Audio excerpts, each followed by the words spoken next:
Alright. So yun nga guys, pauwi na tayo. Alright, pauwi na tayo mga master. Vlog muna tayo habang pauwi. Nag-vlog ako today kasi nga gusto ko subukan naman yung settings ng Ausec S9R natin. Alright, Ausec S9R. Susubukan naman natin ngayon yung settings ng 4K 60 fps naman, kung anong quality niya, di ba? Kasi nakaraan 1080p lang tayo, 1080p 60 fps. So ayun, tignan natin kung anong pinagkaiba niya nga, di ba? Tignan natin kung maganda nga. Kaya nag-vlog tayo today. Sabado nga pala ngayon. Ayun, day off bukas. So anong plano mga master?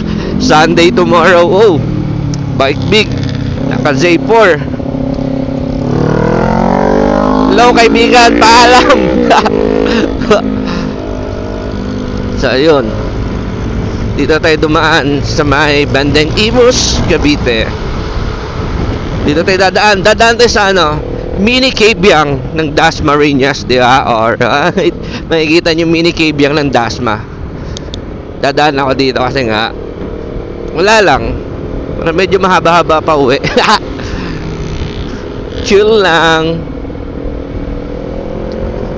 Pero dadaan muna tayo ng shop. Dadaan ako ng shop. Tatambay tayo kay Boss Nonoy, the legend mechanical and Dasmariñas. Gang gang.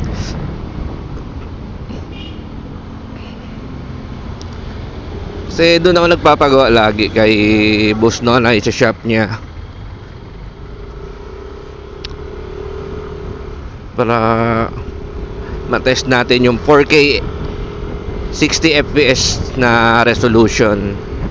I think 4K 4K and 60 fps resolution.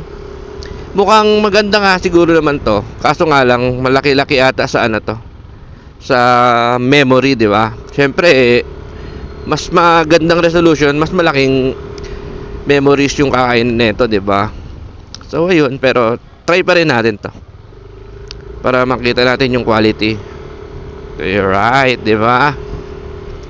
So ayun lang mga master, andito lang kasi susubukan na natin yung 4K 60 fps na resolution. Kaya nandito lang, kaya ako nag-vlog para doon lang matry natin, di ba? Para sa mga gusto kumuha ng Ausec S9R, para makita niyo yung mga settings na pwede nyo gamitin, kung anong mas maganda, kung ano yung trip nyo na resolution, di ba? Para pag bumili kayo sa ALX, so ayun, alam nyo na kung gaano kaganda yung S9R, di ba? Sulit pa, murang-mura, 5,800. Kompleto na to, may mic, mount chin ba ang tawag doon? Helmet, yun para lalagay sa helmet yung camera, di ba? Yun din, extra battery meron na rin. Ito yung mini Cabiang, di ba? Mini Cabiang ng Dasma. Di ba? Pero yun nga, maraming previous kasama to pag bumili kayo ng Ausec S9R. Tapos yung mga stuff, pag bago yan na sa'yo to, bago yan din sa'yo, aayusin niya na yung settings na maganda para sa'yo, diba? So gagamitin mo na lang pag bumili ka, salpak mo na lang sa helmet bago ka bumiyahe pa uwi. Matatry mo na agad yung Ausec mo, diba? Murang-mura, 5,800 lang. Pwede ka nang mag-vlog agad-agad.